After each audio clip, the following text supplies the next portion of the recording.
Hello friends, मैं उदय सिंह नेहरा अपने इस YouTube चैनल में आपका हार्दिक स्वागत एवं अभिनंदन करता हूं। आज का हमारा टॉपिक है सदिश फलन का कर्ल। ये कोई सदिश क्षेत्र है जिसके अंदर कोई बिंदु P स्थित है। इस P को परिबद्ध करने वाले एक क्षेत्रफल अल्पांश dA की परिसीमा C है। हमें बिंदु P पर सदिश क्षेत्र का कर्ल ज्ञात करना है। इसके लिए हम क्या कर सकते हैं, ये जो क्षेत्रफल अल्पांश dA जो इस बिंदु P के चारों ओर है, जो बड़ा स्मॉल है, इसके चारों ओर की इस परिसीमा C को हम छोटे छोटे अल्पांशों में बांट सकते हैं, छोटे छोटे विस्थापन अल्पांशों में विभक्त कर सकते हैं। मान लो ऐसा ही कोई अल्पांश जिसकी लंबाई dl है,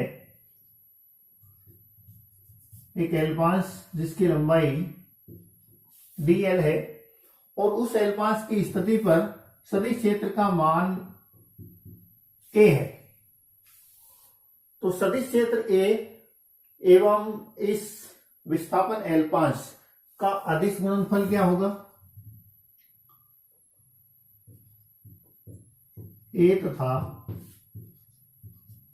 dl का अदिश गुणनफल।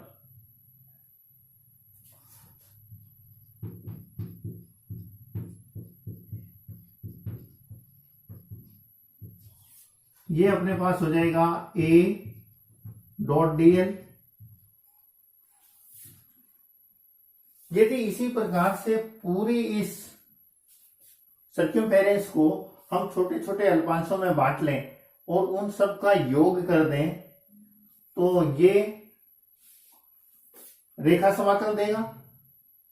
रेखा समाकल हमने इससे जस्ट पहले वाले वीडियो में पढ़ा था कि यदि हम इस पूरी परिसीमा को छोटे छोटे अल्पांशों में बांटकर प्रत्येक अल्पांश पर सदिश क्षेत्र की वैल्यू और उस विस्थापन अल्पांश का अदिश गुणनफल लें और उन सबको जोड़ दें तो यह हमें टोटल a डॉट dl सबका सम देगा और इसी सम को हम रेखा समाकल कहते हैं। तो संपूर्ण पथ के लिए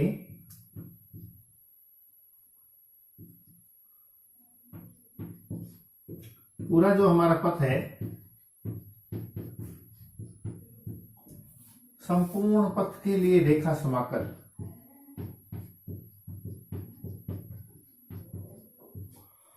ये अपने पास हो जाएगा समाकलन a डॉट dl। चूंकि ये बंद पथ है, ये पथ पूरा बंद पथ है, तो ये बंद पथ पर समाकलन कौन से पथ पर? C पर। तो ये संपूर्ण बंद पथ पर समाकलन हो गया टोटल। इसको हम कोई अक्षर गामा से व्यक्त कर दें तो ये बिंदु P को परिबद्ध करने वाले क्षेत्रफल अल्पांश की परिसीमा पर रेखा समाकल, इसी को हम परिसंचरण भी कहते हैं। इसको हम परिसंचरण या सर्कुलेशन भी कहते हैं। इसको हम परिसंचरण या सर्कुलेशन भी कहते हैं। तो ये अपने पास इस बंद पथ पर रेखा समाकल या परिसंचरण आया। डियर स्टूडेंट्स, अब ये जो परिसंचरण की वैल्यू है, ये इस क्षेत्रफल अल्पांश के अभिविन्यास पर निर्भर करती है, इसके ओरिएंटेशन पर निर्भर करती है। जैसे जैसे ओरिएंटेशन इसका चेंज होता है, इसकी वैल्यू चेंज होती है। a डॉट dl बंद पथ पर जो समाकलन है या जो परिसंचरण सर्कुलेशन है, इसकी वैल्यू चेंज होती है। तो निश्चित ही कोई ना कोई ऐसा ओरिएंटेशन होगा जिसके लिए इसका मान अधिकतम हो। जब वो मान अधिकतम होता है उस स्थिति में, अब देखिए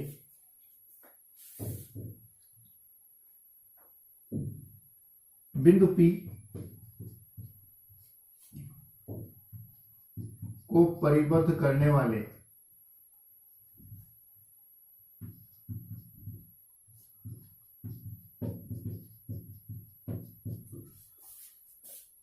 क्षेत्रफल L5 तल के उस अभिविन्यास के लिए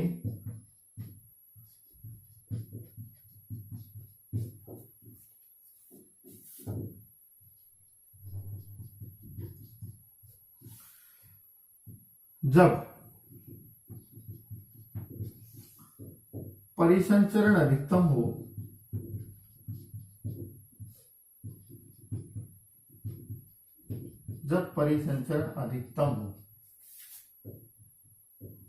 तो उस स्थिति में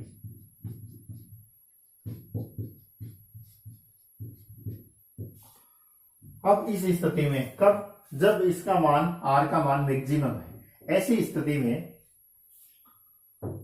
परिसंचरण तथा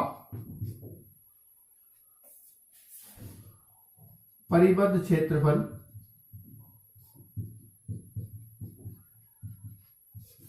के अनुपात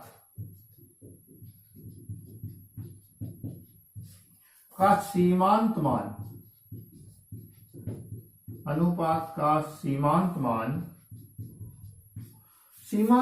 का क्या मतलब है? लिमिटेशन वैल्यू कब, कौन सी सीमा पर? जब dA टेंड्स टू 0, यानी ये क्षेत्रफल बेहद छोटा है। सीमांत मान प्रति इकाई क्षेत्रफल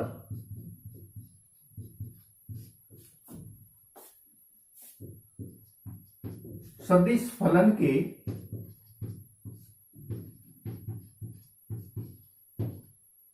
कर्ल के घटक को व्यक्त करता है, कर्ल के परिमाण को व्यक्त करता है।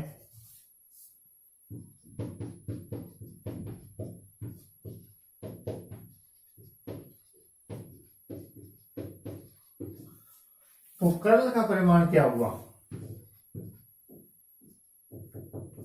कर्ल ऑफ ए का मैग्नीट्यूड, ये बराबर किसके हुआ? Gamma maximum upon DA. और कब, कौन सी लिमिट में? जब लिमिट डीए टेंड्स टू 0, इसका मान रखते हैं। So limit d A tends to 0, 1 upon d A समाकलन a डॉट dl मैक्सिमम, ये हमारे पास कर्ल का परिमाण आया। ये हमें कर्ल का परिमाण प्राप्त हुआ। ये है सदिश क्षेत्र का कर्ल। अब इस पूरी चीज को एक बार दोबारा आराम से देखिए। सदिश फलन का कर्ल क्या है? सदिश क्षेत्र में स्थित किसी बिंदु P को परिबद्ध करने वाले L5 क्षेत्रफल की परिसीमा C है। इस परिसीमा C पर हम कोई L5 ले लें जिसकी लंबाई dl है, तो विस्थापन L5 dl वेक्टर हो जाएगा। यदि उस dl वेक्टर पर सदिश क्षेत्र की वैल्यू a है, तो a और dl का अदिश गुणनफल है वो a डॉट dl होगा। इसी प्रकार सभी L500 के लिए इन अदिश गुणनफलों का योग यदि हम कर लें तो इसको हम रेखा समाकल कहते हैं संपूर्ण पथ के लिए। और चूंकि ये बंद पथ है तो ये रेखा समाकल अपने पास बंद पथ पर समाकलन a डॉट dl, कौन से पथ पे? C पर। इसी बंद पथ पर रेखा समाकल को हम परिसंचरण कहते हैं, सर्कुलेशन कहते हैं। अब इससे हमें कर्ल को डिफाइन करना है। तो ये जो बंद पथ पर परिसंचरण हमें प्राप्त हुआ है, ये इस परिबद्ध क्षेत्रफल के ओरिएंटेशन पे डिपेंड करता है, अभिविन्यास पर डिपेंड करता है। यदि इस अभिविन्यास इसका चेंज होता है तो ये वैल्यू चेंज होती है, परिसंचरण का मान चेंज होता है। तो हम इस तरह का ओरिएंटेशन लें कि इसकी वैल्यू अधिकतम हो जाए, इसकी वैल्यू मैक्सिमम हो जाए। जब परिसंचरण की वैल्यू मैक्सिमम होती है उस स्थिति में परिसंचरण के अधिकतम मान और इस क्षेत्रफल एल्पांश के क्षेत्रफल का अनुपात और उसका भी सीमांत मान। सीमांत का मतलब क्या है कि ये क्षेत्रफल अल्पांश बेहद छोटा हो, अति लघु हो, यानी लिमिट dA टेंड्स टू 0। तो ये जो वैल्यू हमें मिलती है इसको हम सदिश क्षेत्र का कर्ल कहते हैं। उसका परिमाण ये देता है इस बिंदु P पर। तो बिंदु P पर सदिश क्षेत्र के कर्ल का परिमाण क्या होगा? Limit dA tends to 0 gamma maximum by dA। Gamma maximum क्या है? परिसंचरण का अधिकतम मान। तो ये परिसंचरण का मान रख दिया हमने। तो limit dA tends to 0 1/dA integral A dot dl maximum value. ये कर्ल A का परिमाण हमें मिला बिंदु P पर। तो कर्ल का परिमाण हमारे पास आया mod of curl of A equal to limit dA tends to 0, ये क्षेत्रफल अल्पांश, और बेहद छोटा अति अल्प टेंड्स टू 0 R मैक्सिमम या gamma maximum upon dA, where gamma maximum is परिसंचरण limit dA tends to 0 1/dA A dot dl की वैल्यू मैक्सिमम। यानी परिसंचरण जब अधिकतम है तब प्रति इकाई क्षेत्रफल परिसंचरण, जबकि क्षेत्रफल अल्पांश अति अल्प है, उसी को कर्ल कहते हैं और ये कर्ल के परिमाण को व्यक्त करता है। अब यहां से हमें ये पता चलता है कि कर्ल जो है वो एक सदिश राशि है। यहां हमने केवल परिमाण लिया है, यहां हमने केवल इसका मैग्नीट्यूड लिया है। ये एक सदिश राशि है, तो इसकी दिशा, कर्ल की दिशा उस तल के लंबवत होती है जिसमें स्थित क्षेत्रफल अल्पांश की परिसीमा पर परिसंचरण अधिकतम होता है। कर्ल की दिशा देखिए, उस तल के लंबवत होती है जिसमें स्थित क्षेत्रफल अल्पांश की परिसीमा पर परिसंचरण अधिकतम होता है। ये जैसे तल है, ये वो ओरिएंटेशन है जिसमें परिसंचरण मैक्सिमम है। तो कर्ल की दिशा कौन सी दिशा होगी? इस तल के लंबवत होगी। इस अभिविन्यास जिस ओरिएंटेशन में ये मैक्सिमम है उस तल के लंबवत होगी, यानी dA की दिशा में ही होगी। जब dA टेंड्स टू 0 यानी क्षेत्रफल अल्पांश अत्यल्प है, तो यही क्षेत्रफल बिंदु मात्र हो जाता है। यदि ये अल्पांश जो है इसको हम छोटा करते जाएं तो लास्ट में ये एक बिंदु में परिवर्तित हो जाएगा। तो जब dA टेंड्स टू 0 तो ये क्षेत्रफल बिंदु मात्र हो जाता है और कर्ल का मान क्षेत्र में इस बिंदु की स्थिति पे निर्भर करता है। अब जहां जहां ये बिंदु होगा, जैसे जैसे बिंदु की स्थिति चेंज होगी कर्ल का मान भी चेंज होगा। तो कर्ल का जो मान है वो क्षेत्र में इस बिंदु की स्थिति पर निर्भर करता है। तो ये कर्ल और उसकी डायरेक्शन। यदि किसी बिंदु पर क्षेत्रफल अल्पांश की दिशा में इकाई सदिश n कैप है, तो प्रति इकाई क्षेत्रफल परिसंचरण का अधिकतम मान सदिश n कैप के अनुदिश उस बिंदु पर कर्ल का घटक होता है।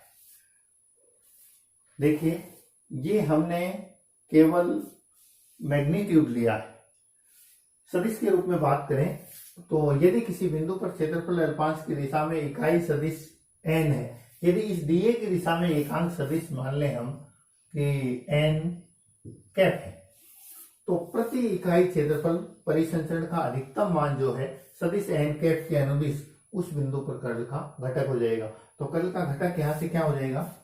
यहीं से ये अपने पास हो जाएगा कर्ल A और इसका घटक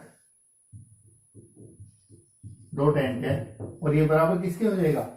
1/dA। बंद पद पे समाकलन यानी परिसंचरण A डॉट dl, ये हो जाएगा कर्ल का घटक।